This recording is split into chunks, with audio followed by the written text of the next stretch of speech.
I'm actually interested in your history as a little bit, and like, what made you take a job of a CEO? Have you been a CEO in the past, or that's your first time? How did you go about it that you wanted to be a CEO of a company, Checkatrade? I'm not one of those folks that always said I wanted to be a CEO. That was never my ambition. So speaking of the incumbent versus startup, or the mindset of a startup within the incumbent, how do you deal with a competition which is clearly coming up on the market, and they are like a startup, small startups trying to bootstrap things? If I take a step back, I think competition's good, right? It's fundamentally a good thing. It forces all of us to be at the top of our game and to be really focused on the value that we add. I also think this sector is at a place right now where I think a lot of people see the opportunity, right? You see the Service Titan IPO and the enthusiasm and excitement around this, the recognition that while AI may be growing dramatically, ultimately we still need people to put roofs over houses and fix boilers, right? And that's always going to be an imperative. So I think for me, this is about mindset. What do you think about the future of the trade? Because we're office people, and we're all being disrupted now, as are pretty much anyone that works with a computer day to day by artificial intelligence.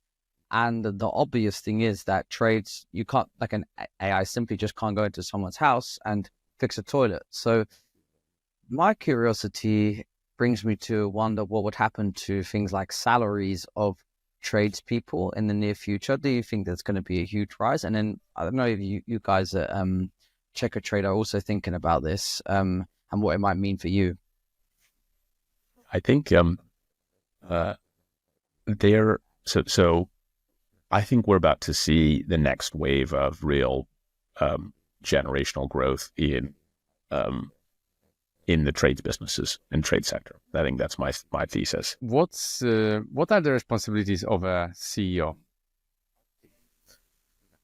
I guess I think about it as really threefold, right? One is about setting strategy and direction. I think second is really building and motivating a team. And then I think the third is ensuring that you've got the right structure as a business. Do you have a framework or a process or a way of managing how you make decisions and how you manage expectations of all of the people that I suppose rely on you?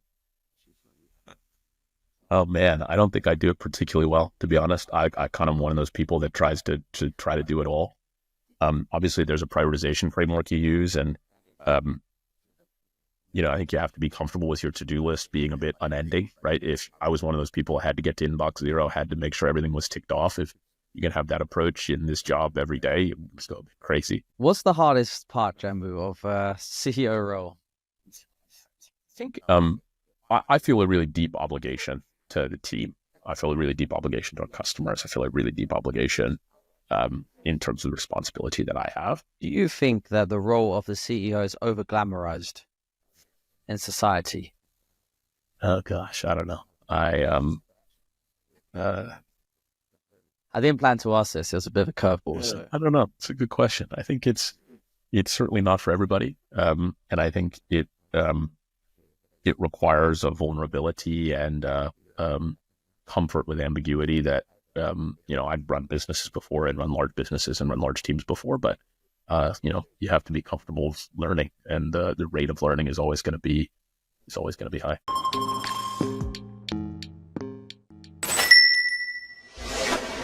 Hey everyone, and welcome to the Bricks and Bytes podcast, where we dive into construction and AEC technology. Before we get started though, if you're a startup founder or operator responsible for innovation in your company, or you want a deeper, more insightful look into technology in AEC, you won't want to miss our newsletter. From deep dives into particular technologies such as AI, robotics, design, software, and so on. Hot takes from investors betting big in AEC technology, and advice on building tech companies, including the stories and takeaways of the most successful AEC technology founders. Head over to www.bricks-bytes.com and sign up today to get this exclusive material straight to your inbox. And now for the episode. This episode is brought to you by Build Vision. transforming construction supply chain by bringing contractors, manufacturers, and stakeholders onto a single software platform. Visit buildvision.io to find out more. All right. Hey, Jambu. Thanks for joining us. It's kind of strange as someone being born in the UK and my whole, I always think Checkatrade has been around my whole life insofar as I have friends that have accounts on Checkatrade because they're tradespeople. I even went to the Checkatrade arena once, which was the sponsor for Crawley Town, which is not too far away from me in England here. So it feels quite significant for me, honestly, to be speaking to you. No, I appreciate it. Thank you for having me on. It's obviously a company with a great history and really, really proud to be leading it. Cool. All right, let's dive in. So, Jambu, you're the CEO of Checkatrade. Maybe you could tell people what Checkatrade is and then how you got involved in the journey. Yeah, so Checkatrade's the UK's leading platform for finding a quality tradesperson. We help millions of consumers a year find and get work done by tradespeople across the country, both everything from small home improvements and minor repairs all the way down to full extensions and builds. We've been around for 25 years, and really, I think what sets us apart is the quality tradespeople on the platform.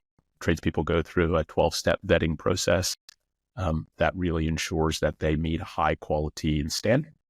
And we support consumers on their end-to-end journeys, all the way from finding a quality tradesperson, all the way through completing a job, enhanced by our Checkatrade guarantee as well to support workmanship and the quality of work.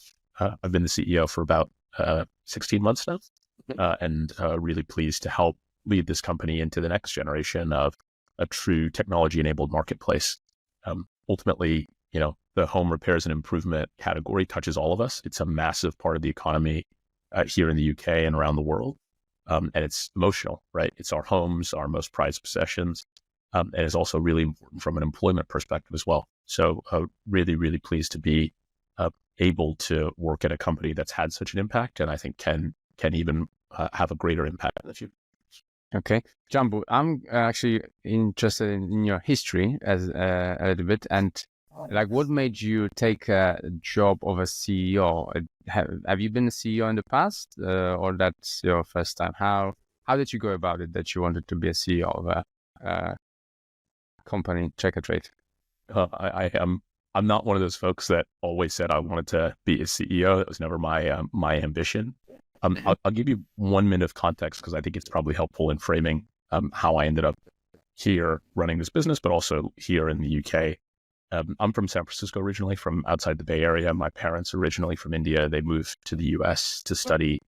My mom is a software developer. I thought everybody's mom was a software developer growing up, but I kind of realized how special that was in growing up in that environment, in that mindset of what is the role of technology and helping to really accelerate innovation, deliver value, and create better experiences.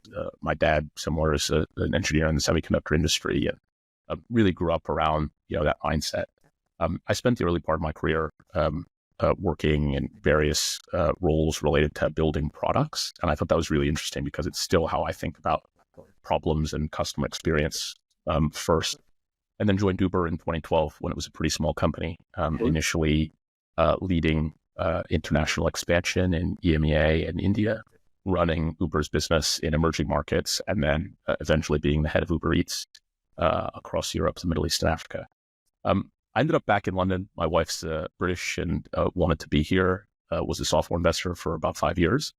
But I think my lessons from being a venture capitalist were pretty simple, which is I really enjoyed it, but it was a bit like coaching football rather than playing football. And I wasn't quite done playing yet, and was approached about Checkatrade. And I think what really drew me to the opportunity was pretty simple. One, it's a massive part of the economy and a massive part of everybody's life. It's huge. It's a massive sector and touches us all, as I said.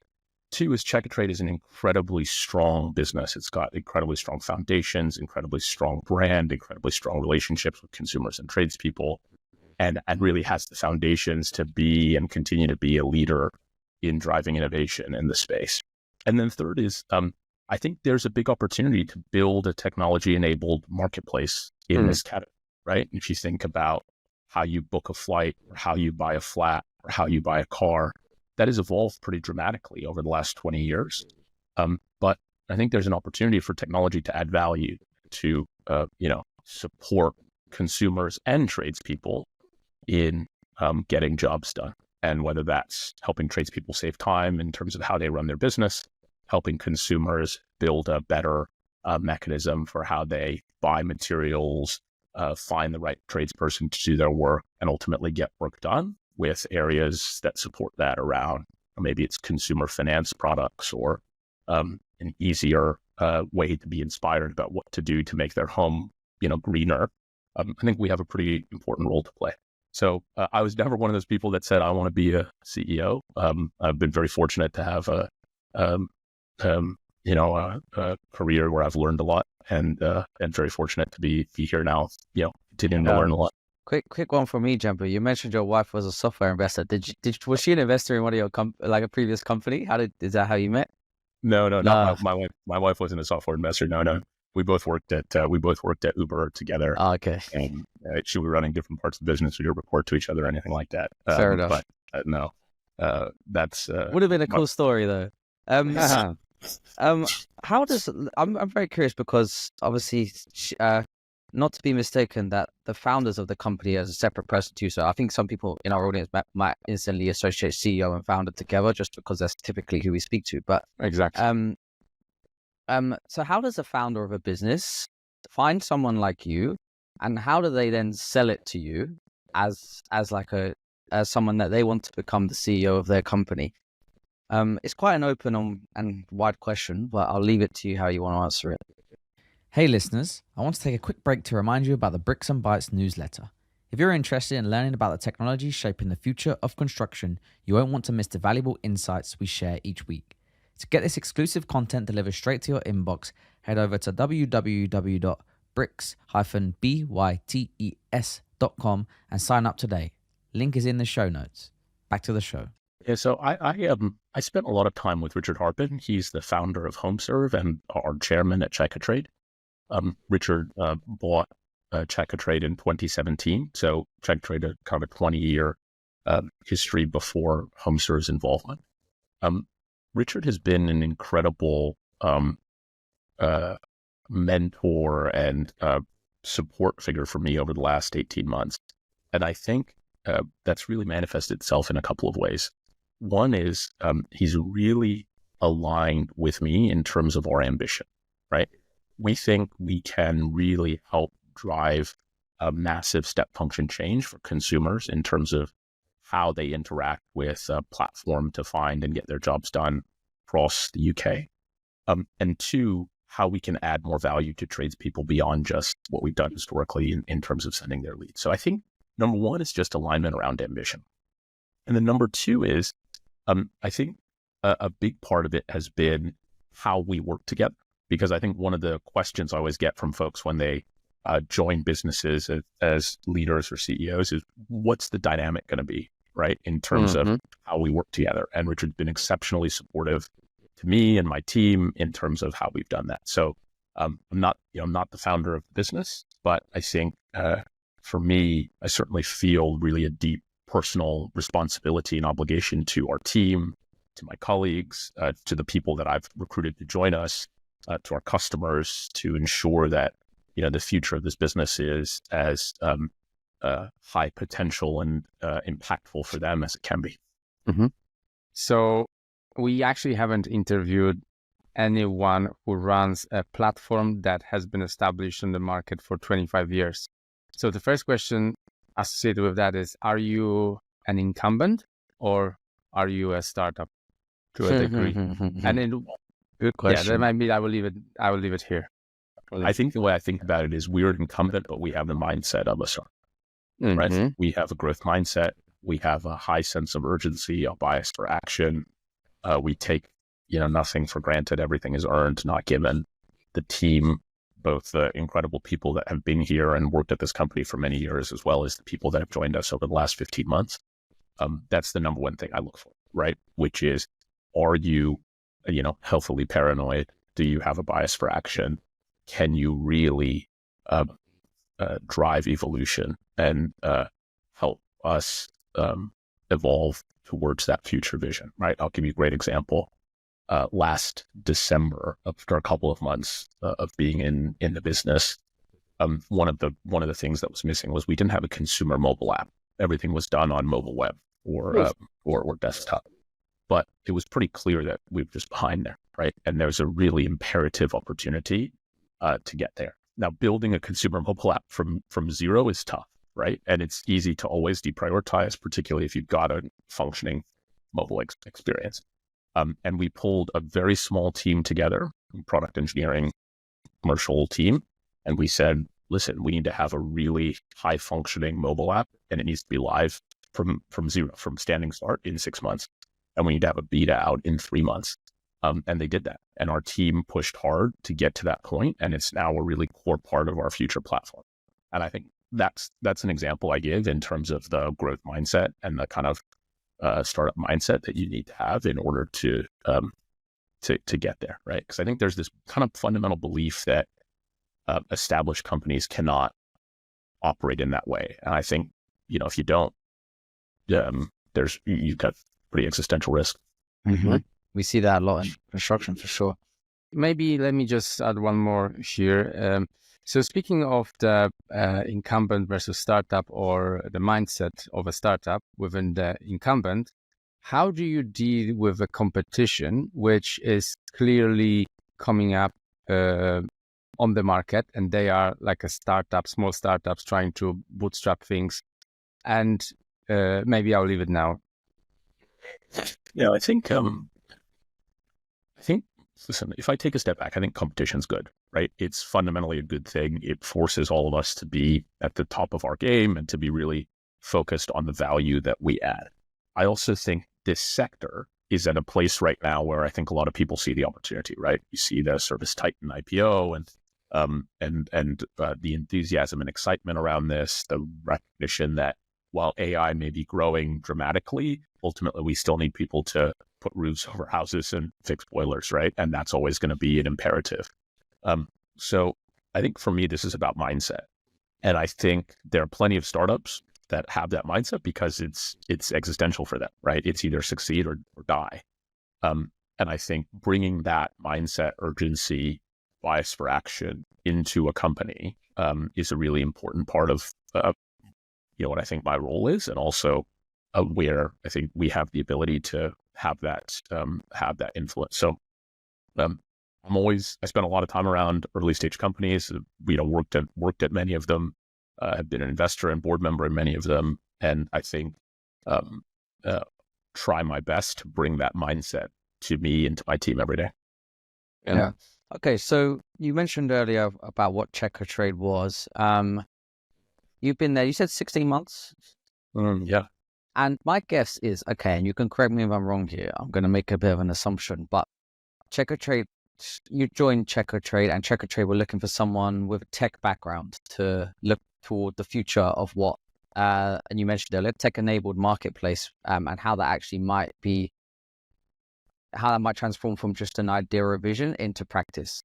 And my guess is that's what your key not single responsibility, but one of the key responsibilities you have it. So am I correct? And if so, could you talk to us perhaps about the future of where Checkatrade is going? I think if you look at how many industries have evolved, let's say over the last 15 years, right? They have evolved, even if they're physical industries, they have evolved in a way where technology has dramatically changed how we interact with the products and services that we have. And that's made it easier, maybe more frequent, more transparent, safer. And I think this is a really interesting category because, as I said before, it is broad, right? It's everything from, garden cleanup and removals all the way up to, can you build an extension on my house? It's impactful, particularly here in the UK, because of the housing stock, because of stamp duty. There's many reasons why people choose to renovate or have repairs because of the weather. And for me, I think what I see is Checkatrade historically was an advertising business, right? We sold ads to vetted tradespeople, and that allowed consumers to get their jobs done. And we were very good, and we still are very good at consumers getting their jobs done on Checkatrade. But we know two things. One, consumers want more than just being connected to a tradesperson, which is really what we've done for 25 years. We connected consumers to tradespeople, we let them get on with things, and then we came back at the end, asked for a review, and that was all we did. But there's a big spectrum in the middle of that, right? Which is getting a quote, getting an invoice, understanding how much something should cost, purchasing materials, scheduling, finding subcontractors. Do you need consumer finance to help you afford the job? Do the trades need a working capital loan to help buy the materials ahead of time? Do you want additional insurance products beyond what exists in the market? And I think my view is ultimately that evolution, which has happened in many other industries, from advertising to marketplace. And if you think about, again, how you buy a car, how you book a flight, how Airbnb operates, how Expedia or Vinted operate, that's happened. And so there's no reason it can't happen in this category. And I think what I mean by when it happens is it's actually going to increase the demand for quality tradespeople, because we all have this list of things on around our house that we know we kind of need to get done. And that list is growing. And we know that there's an acute trade shortage in the UK and generally around the world. So for me, I think the role of our marketplace is to make it easier for consumers to get jobs done and make it easier for tradespeople to do the things they want to do and be successful and build successful businesses rather than get caught up in admin and other things, and solve those pain points. And I think if we can do that, we can move from just selling ads to really enabling those transactions and jobs to get done. And if we can do that and create that ecosystem, that becomes a really interesting customer solution. And then obviously if that's the case, an interesting business as well. This ecosystem, would that involve expanding like a B2B side of the business more, or maybe expanding more B2C part of the business? Listen, I think ultimately, the way I think about it is that's just how people interact with the platform, right? And I think ultimately the platform should be built in a way where it can be relevant. We already have, landlords who use Checkatrade today. We already have businesses that use Checkatrade today, councils that use Checkatrade today. So I think about that more as like how somebody interacts, but ultimately the building blocks, the Lego pieces are probably more similar than we think. Mm-hmm. I'm curious about market and technology risks to the platform like Checkatrade. What are the risks associated with the future and perhaps competition as well, but technologies that are coming into the market and people developing in the space? Yeah, I mean, I think this is still pretty blue ocean, right? In that we know that there is going to be more need for tradespeople. We know there's going to be more jobs that need to get done. That's because of things like the greenification of housing stock, the evolution of replacement of materials that needs to happen at a certain level. So this is a growing market, right? Depending on who you want to ask, grow about 40% over the next 10 years. So that in and of itself is an opportunity. The second is we think we can play a role in helping make it easier for tradespeople to run their business, right? And that could be both existing tradespeople and existing trades businesses, but also new folks that are new to the industry. We're doing a lot of partnerships at the moment with training providers. So while people are doing training courses to become an electrician, 2 or 3 year course, we can help them actually earn as a handyman, right? Hanging TVs. So I think the biggest risk in this business is actually execution, right? It's actually execution risk, and it's our own kind of belief and ability to solve that customer problem. So that's not to say that there's not a big opportunity to like innovate, but I think the innovation will come in a way that can really grow the market and grow the pie. Mm-hmm. How big is the Checkatrade in terms of like a head count or maybe like revenue information, if you whatever you can share? We have to squeeze that one. We're a private company, so I'll retain the. Okay, let me say something. I Googled and it said in 2022 there was 55 million. This is publicly available information. Whether it's correct or not, Jambu, I don't know. We can tell the expressions for your face, but we'll leave it there. Yeah, we'll retain the benefit of being a private company. I understand. Obviously, there's a lot of information out there already, but no, we're growing very well, supporting more consumers with more jobs, more tradespeople than we've ever done before, and I think it's just reflective of both the strength of how we've got here, but also the opportunity ahead of us. We're about 500 people now that work at Checkatrade across our teams in London, in Portsmouth, and in South Africa.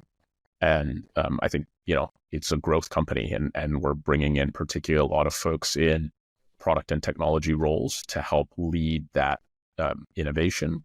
We're bringing in a lot of folks to help improve our trade experience. And we're bringing a lot of folks to help really innovate. We've launched Checkatrade Labs, which is really an innovation group within our business to help really drive the future of where we're at. Can you shed some light on the structure of this employee pool? What's the percentage of the developer, or what's the percentage of the salespeople? Whatever you can share.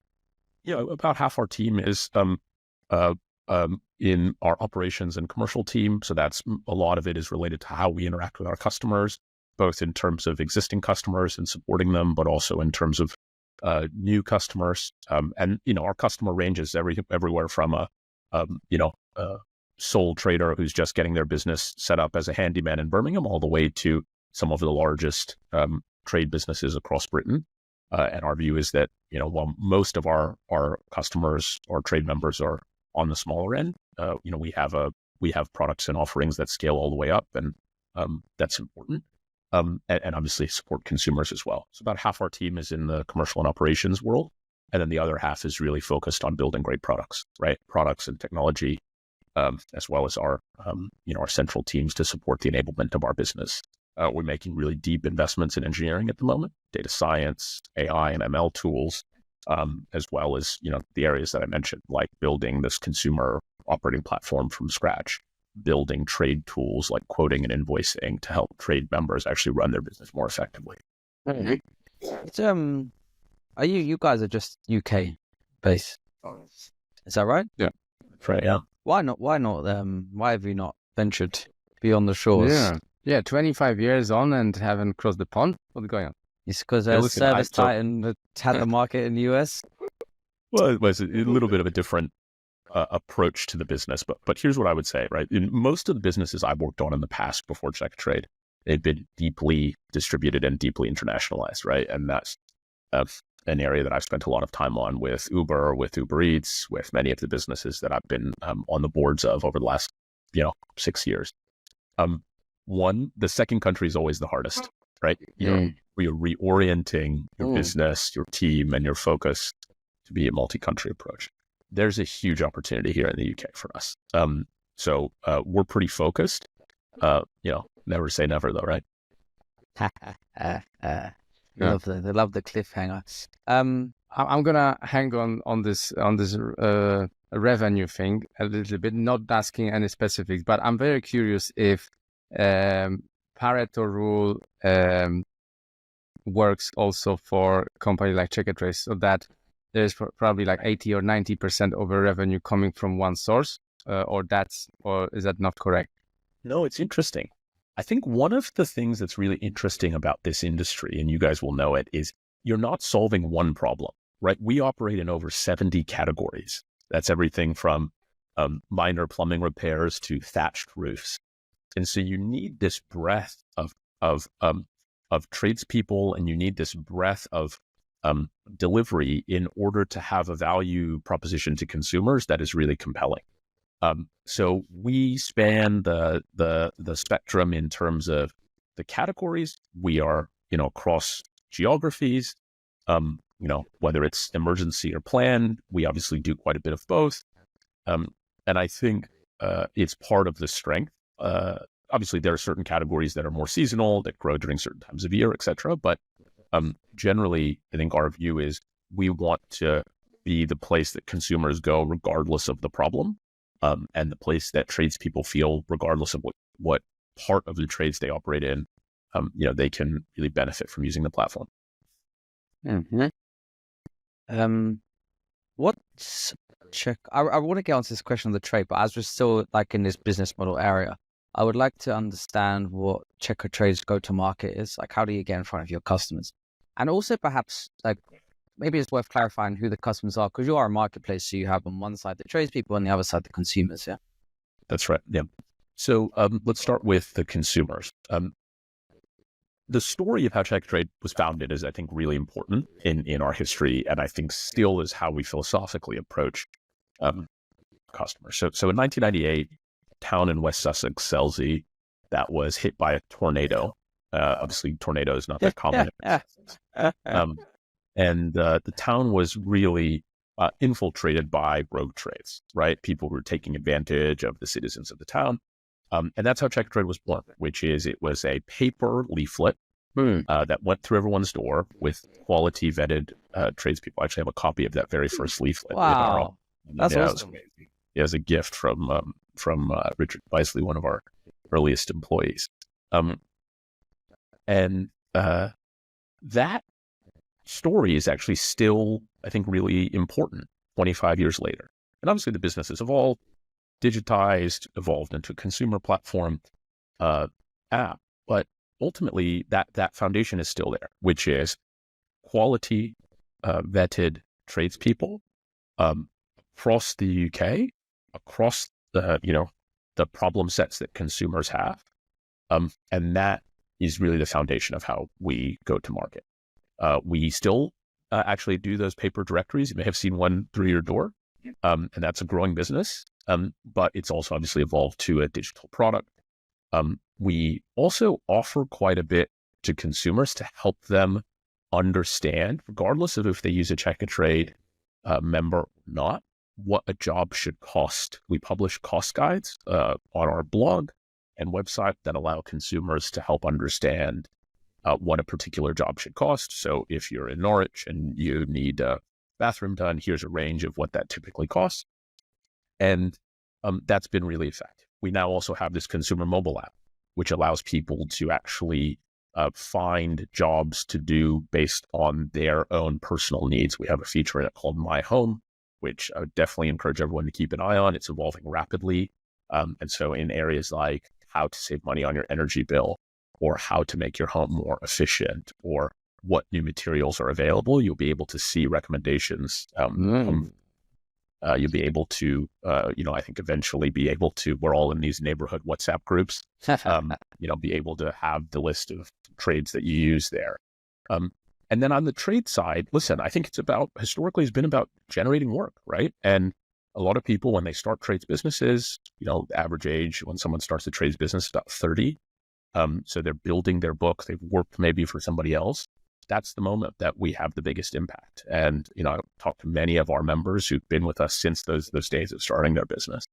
And we're able to help them as they grow and manage their business. And I think actually our future is beyond that, right? It's not just about leads and jobs. It's about how we can really be a partner to them in their workflows and how they manage their business against their biggest problems, whether that's contractors, delivery and ordering of materials, or beyond. So this is the second business one that has been born from the tornado. I think Level Set as well, and Scott Wolf. Oh, remember? That was actually the hurricane. Slightly more extreme. We definitely don't get hurricanes in the UK, people. Yeah. So how do you build stickiness for your customers, especially those B2B, which are meant to come back and stay with you? Yeah, I think, listen, it's all about great customer experience, right? And I think about this in the construct of completion, and, in marketplace terminology, you'd call it kind of the liquidity metric. For me, One of the ways that we look at our business on a day-to-day basis is what is the likelihood that a job gets completed, and how can we do our best to help a job get completed as quickly and as efficiently at a quality level as possible. And so that's really how we measure a lot of our work and inputs and the output of our efforts. And I see that as important on both the consumer side and the trade side, right? Because for the consumer, you want to get your job done, you want to get it done quickly at a quality standard you expect. But also for the trade side, you want to be in a position where we are matching you with the right kinds of jobs. We are matching you with the jobs where you want them. We are matching them with the skill set that you have. And so I think for me that, fill rate, for lack of a better word, is the one that really drives this idea of customer experience and it working. Cool. I have one more question on this, and then we would like to uncover perhaps what the day-to-day of Jambu looks like. We got a sneak preview before we hit record, by the way. What do you think about the future of the trade? Because we're office people, and we're all being disrupted now, as are pretty much anyone that works with a computer day-to-day by artificial intelligence. And the obvious thing is that trades, you can't, like an AI simply just can't go into someone's house and fix a toilet. So my curiosity brings me to wonder what would happen to things like salaries of tradespeople in the near future. Do you think there's going to be a huge rise? And then I don't know if you guys at Checkatrade are also thinking about this and what it might mean for you. I think I think we're about to see the next wave of real generational growth in the trades businesses and trade sector. I think that's my thesis. I think it's because we are going to see much more interest in demand in investment in these categories. And I think the reason for that is in the UK is a combination of a couple of things, right? One is it's housing stock and housing stock evolution and everything that's going to come from that. Two is, I think there's always going to be this decision in the UK of renovate versus buy, and the disincentive to buy because of stamp duties to take that money and invest in renovation. We're seeing and hearing about planning reforms and barriers to that renovation coming down. And we're seeing also another big wave on the green energy transition. So for me, I think there's some really structural tailwinds on the demand side, coupled with an acute shortage on the supply side, right? And the next million jobs in the UK, I think I'm really convinced are going to come in this sector because it's really the confluence of all of those things. So I think that means that being a tradesperson and running a trades business is going to be a great career to have, and even more potentially lucrative than it is today. And we see it now already, right? We see it with folks who have started solar installation businesses or electric charger installation businesses over the last couple of years, and the tailwinds that have come from that. So I think it's a good time to be getting into the space. I think it's a good time to start a business or to be growing a business. And, my hope is that we can be helpful in doing that. Can I ask maybe for like a tip or two for tradespeople? How should they make sure that they are maximizing opportunity in the current market, perhaps using Checkatrade? Yeah, I think for me, there is still a huge amount of excess consumer demand that we're seeing and is coming through. Consumer demand is not slowing down. And even in, the economic conditions that we are in here in the UK, there is still always going to be this need to fix things that are broken. And even if the kinds of jobs evolve, the need for those jobs is nothing necessarily going to evolve that dramatically. For me, the way that we partner with tradespeople is historically been, you come to us at a moment, and that moment is when we, come up with a package of leads that is interesting for you, based on the jobs that you do or where you're based. I see that evolving pretty dramatically to be less about offering people leads and more about actually the kind of jobs that come through the platform. So rather than having this subscription, which gives you 10 or 12 leads, some of which may be good, some of which may not be so good, we are actually really focused together on getting jobs done. And at the end, when those jobs are done, of course, there's a great opportunity for the tradesperson who's hopefully earned quite a bit from doing it, and for us in terms of how we facilitated that transaction. But it doesn't necessarily need to come from that lead. It could come from, a manufacturer that buy the heat pump from, right? It could come from it could come from actually instead of only selling a lead, actually what we're doing is we're facilitating a transaction. We're helping, consumers with payments, or we are working with loan providers to provide, home loans to support that innovation.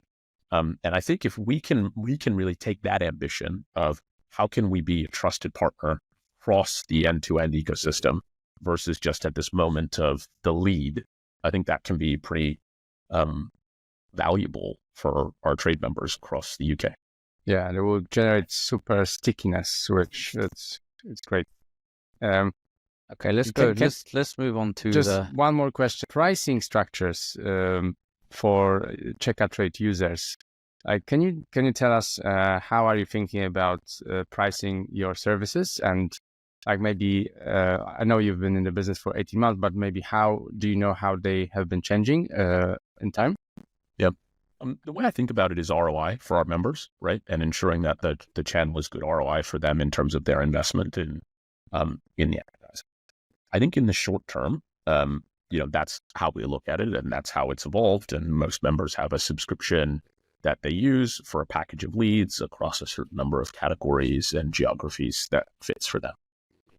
Over time, I see that evolving pretty dramatically away from ultimately the monetization of the business being from tradespeople paying for leads towards actually this point about jobs being completed and the monetization coming from maybe the consumers for the value-added services that they purchase through the platform, through third parties, as ultimately the attach is what drives value. That could be consumer finance or other areas. So I think today we're very classically in this advertising place, but the tradespeople are busy. They have a lot of choice and options. And I think over time, I'd love to be in a world where actually the monetization burden of the business is not, not entirely on the tradespeople.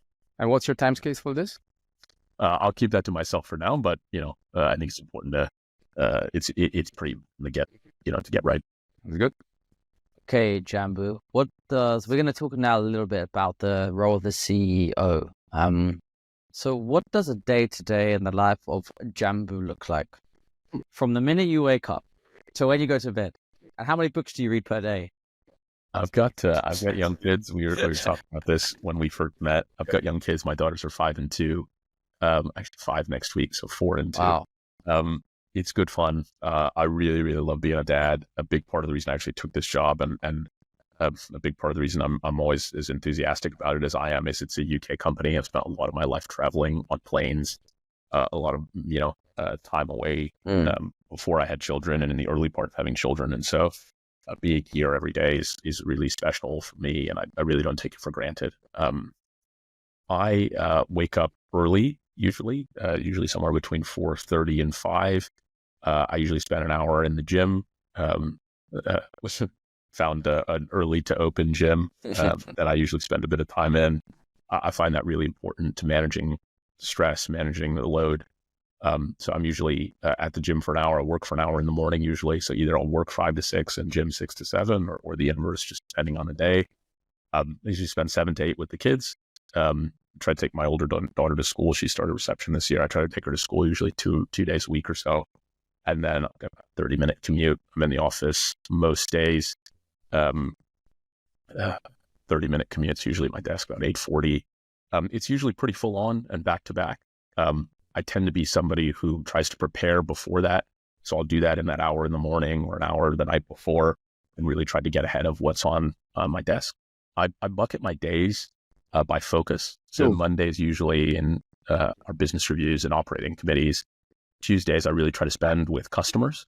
and really try to understand the customer problems that they have. That could be in person, could be with our support teams, that could be just talking to customers on the phone. Wednesdays I spend really focused on our product and what our product is, what our product is going to be, making deep investments there. And then the rest of the week is really, whatever is required beyond that, obviously running a business and what comes with that, whether that's with our shareholders or others. So the day's never the same, but it's always interesting. I learn a lot. I feel like I've learned a lot over the last 15 months and continue to do so. But it requires the ability to just process a lot of information. And I think one of the other things I realize is the people will always look at how you react to something, right? Right. How you feel, behave, act. Are you stressed? Are you worried? Are you nervous? Are you excited? And I think that is a big part of actually the job, right? And I think about my job as really bringing together this great team to go solve these important problems for customers. And that's how I really anchor myself. I try to get home for about 6:30 so I can spend some time with the kids before they go to bed. So I'll do that, have dinner with my wife, and then usually we'll do another hour. So at night I go to bed pretty early, 9:30, 9:45. And every once in a while we get an uninterrupted night of sleep, but that's certainly every once in a while. It's the young kids. They don't necessarily know what your job is, right? No, they don't care. No, it keeps it good. Keeps it good fun. Your morning routine sounds scarily similar to mine. In that I wake up, do work or work out, depending on which day of the week it is. Spend some time with the kids, and then do work, and then go to work, commute to work. Commute sometimes in the home office. We also have an office in London, but anyway, spare the details. This is about you, Jambu. One of the things that I've found really really helpful in the mornings, particularly early, is I stop drinking coffee in the mornings, and I now drink mate, the South American kind of tea. Very interesting because I found it to be really helpful in kind of the mental, especially if you wake up and you're straight into the work, straight into the mental, into the mental load. What's it called? Mate. You see, like Like the mate. South American footballers will always have this. You see, like Alexis McAllister or Messi. These guys always have these kind of wooden cups, and that's what it is. Mate. Okay, very nice. Yeah, I actually heard on Andrew Huberman podcast that drinking coffee within 1 hour of waking up is not recommended. Yeah, I've really cut down on the guy. I was definitely deep on the coffee. I've done a lot, so I'll still have 1 or 2 in the morning. I try to stop by noon. Let's see. You never know. Okay. What are the responsibilities of a CEO? I guess I think about it as really threefold, right? One is about setting strategy and direction. I think second is really building and motivating a team. And then I think the third is ensuring that you've got the right structure as a business, right? And alignment with your investors on where you're headed. I spend my days really doing all three, right? And I think ultimately we're very lucky. We've got very clear strategy and alignment around what we're trying to achieve. We spend a lot of time thinking about how we're going to do it more effectively, and a lot of time around how we ensure our team is really deeply aligned around those goals. Every company's different. Every person operates differently. I think one of the things I've learned is, there's a lot of like management theory out there, right? And I found that a lot of it is just, it doesn't seem particularly grounded in reality. And so I think I've kind of had to forge my own path, and I think we all have to, right? In terms of what works. I'm fairly detail oriented. There's this perception, I think, that leaders are not in the detail. I've actually found that to be the opposite. I'm fairly responsive. I can ingest quite a lot of information. And so I try to be very responsive. We have a fairly flat organization.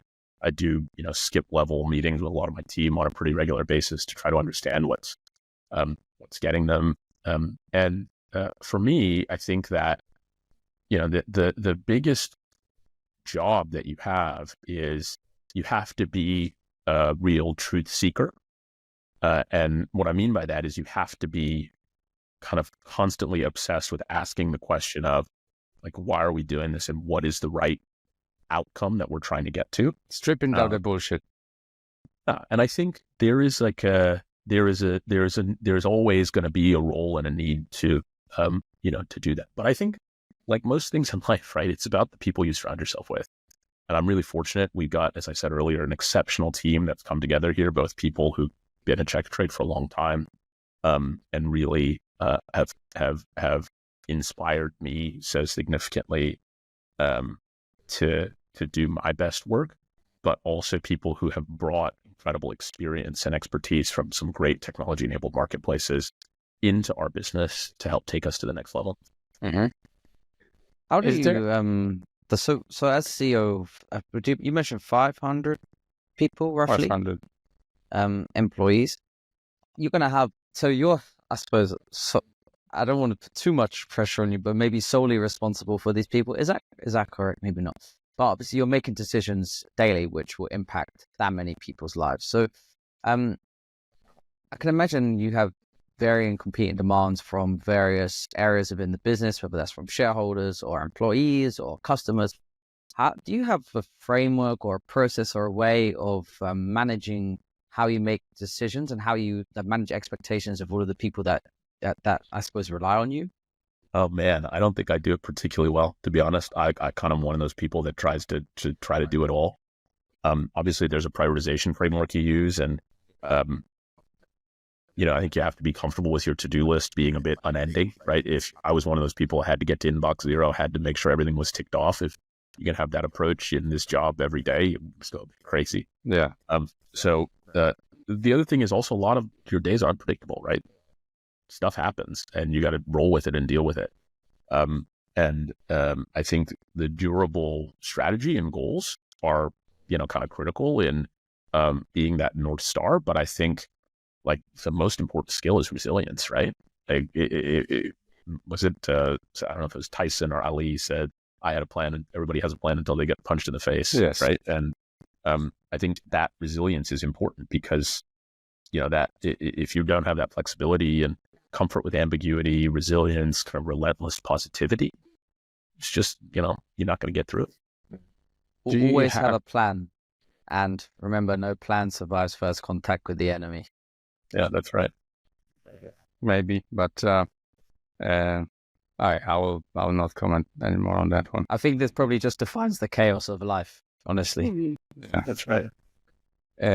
I wanted to know if you have any frameworks when you are about to make a decision or when you look at some strategy. Is there any framework that you apply when making decisions? Yeah, I think there's a combination of things that I typically use. One is I'm a big fan of the Amazon one-way door, two-way door approach, because I think oftentimes what I've seen is that indecisiveness actually kills more things than making the wrong decision. So I'm a big fan of that approach.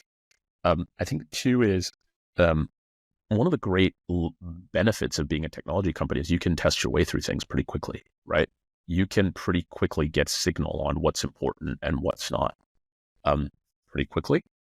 And I think the third is, for me, it's not always about what is commercially the right thing to do. It's about what is actually the right outcome at a customer level. And let's ensure that that long-term goal is what we're trying to be. So, there's a lot of different ways that we do that. I wouldn't say that there's one I always use, but I think, it's human nature to be conservative. It's human nature to be risk averse. And I think I see my job as really helping team increase their ambition towards the opportunity that we've all been given, right? But I say to my team a lot is I say, these can be incredibly career defining years. And we're all here to have an impact and to do that. And I've been fortunate to work at companies that have done that before in the past. And it has been hugely impactful for me in terms of my growth, my career, the impact that I've seen. And, I think when you go through those challenges with people, you become exceptionally close to them as well. So those people are the reason that I'm here. They're the reason that I'm motivated to be to lead this business. And I think that's a big part of how I inform myself. I also read a lot. I try to ingest information ahead of time. I'm very data-driven and data-oriented and will always ask for the numbers behind the decision. And I think usually with that, that plus really encouraging debate amongst the team so that you surface the ideas and consequences is really important. I'm working on, I'm always working on listening more, always working on understanding and seeking to understand more as well. Mm-hmm. What do you read? You said that you read a lot. What do I read? I read a lot. I knew mine was going to ask this question, by the way. Yeah, I read The Economist every week. I read usually most of the UK newspapers because I think it's important also to be grounded in this market and what's going on. I read a lot of books. I read a lot of historical fiction because I find for me that's a helpful way to understand the context around how decisions were made and what you can learn from those situations. But fiction or nonfiction? Usually it is nonfiction. Nonfiction. Oh, yeah, that makes sense. And sometimes it's fiction. I find sometimes fiction is better to read at night because otherwise you start like taking notes on business things. Yeah, where you go to bed, and that's a bit unhelpful. But I find that nonfiction is where I get a bit more inspiration. I just read a really interesting book about like a prescription medical drug discovery and the kind of industry behind it. It was very, very, very interesting. It wasn't a Ozempic, was it? No, it was about blood cancer drugs in the US. Very interesting. Mm-hmm. And then I think for me, the other thing is I really like spending time with obviously our team and our customers. I also learn a lot from spending time with other business leaders, actually. I find that very helpful, and I learn a lot because actually a lot of us have very similar challenges, right? And even if you don't have a ton of context into their business or they don't have a ton of context into yours, you can learn a lot from your peers, right? And I think we all can do that regardless of what position we're in. Yeah. So do you have a mentor, or like what's your approach towards like being taught from someone else probably who has more experience? Yeah, I do. I have a lot. I have some mentors, folks that I've worked with in the past and people I still talk to on a semi-regular basis. Obviously have a very valuable, chairman, Richard, and it's somebody I learn a lot from. I work with an executive coach as well, who's been exceptionally helpful for me, a guy named Andy Homer, who's been really helpful for me in really understanding how to be more kind of, I would even say just like accepting of the realities of the job, right? As you said, I've never been a CEO before and got really thrown right into it. And that's been really, really helpful as well. So I take advice from anywhere I can get it. And that includes people I play tennis with always have everybody. And one of the great things about Checkatrade is everybody has an experience. And so therefore everybody has an opinion. Yeah. And many of them are really valuable and very good. So I take it from everywhere. And I think that mentorship and I think beyond just the coaching and mentorship piece, the peer mentorship is also really helpful. Mm-hmm. I think I'm going to sneeze, but I was going to ask. No, I think I'm good. What's the hardest part, Jambu, of CEO role? I think I feel a really deep obligation to the team. I feel a really deep obligation to our customers. I feel a really deep obligation in terms of the responsibility that I have. And I think you have to figure out how to make it sustainable for yourself. And I think last 12, 15 months for me were not, frankly, particularly sustainable because there's a lot to do. There's a lot to evolve. There's a team that needed to come together. And so I think, this is a time, particularly the beginning of the year, my daughter's, one about to be 5, she's sort of interested in the idea of what's a New Year's resolution. And hers was to be a bit nicer to her sister. She asked me what mine was. And I think for me, the big thing is we have this huge opportunity and how we ensure we take advantage of it. That's really important in terms of the delivery and value we can provide to our customers, but also how to make sure it's, it's sustainable. Because I think I've always been 100% all in, foot on the gas, 150 miles an hour. And I think I felt the consequences of that over the last year. And I think it's something I want to talk a lot about. Do you think that the role of the CEO is over glamorized in society? Oh gosh, I don't know. I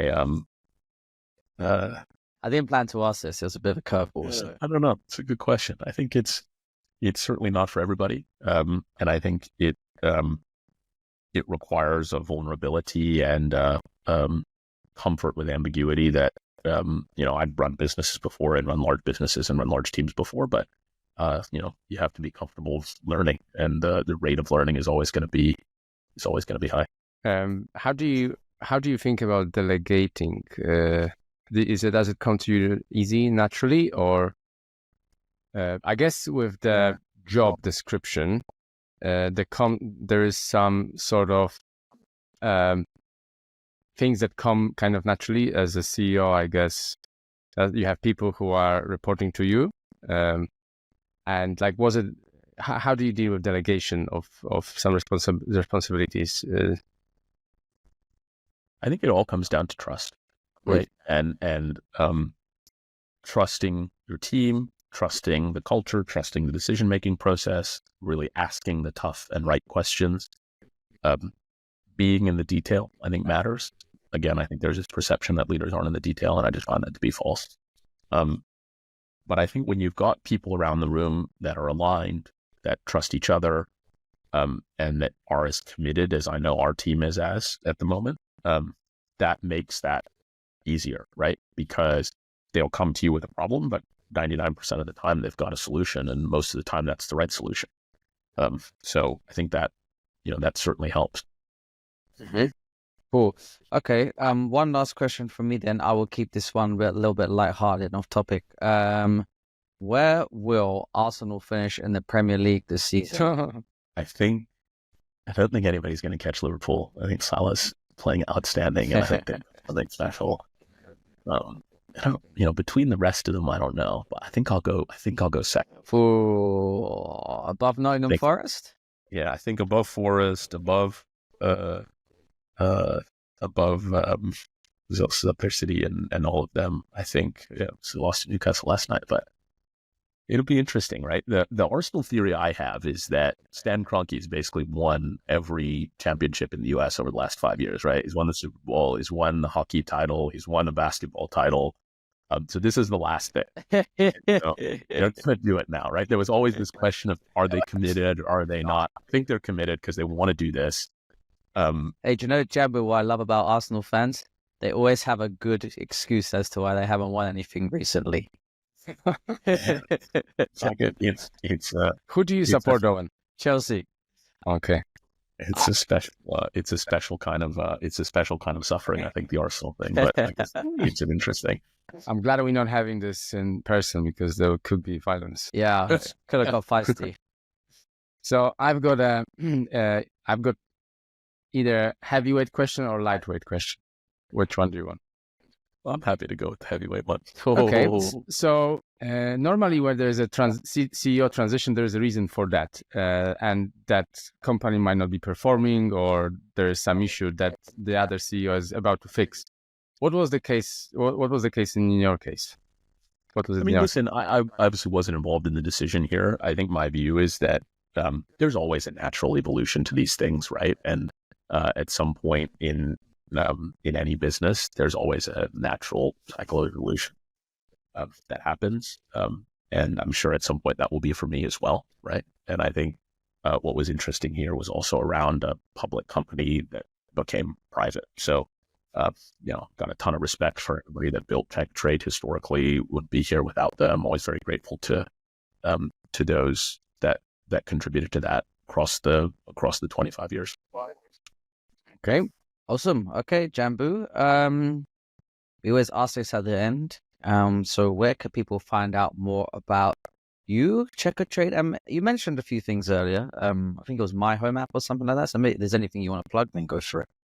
Yeah. No, listen, I think always looking for feedback on our product. It's checkatrade.com and in the app stores as well.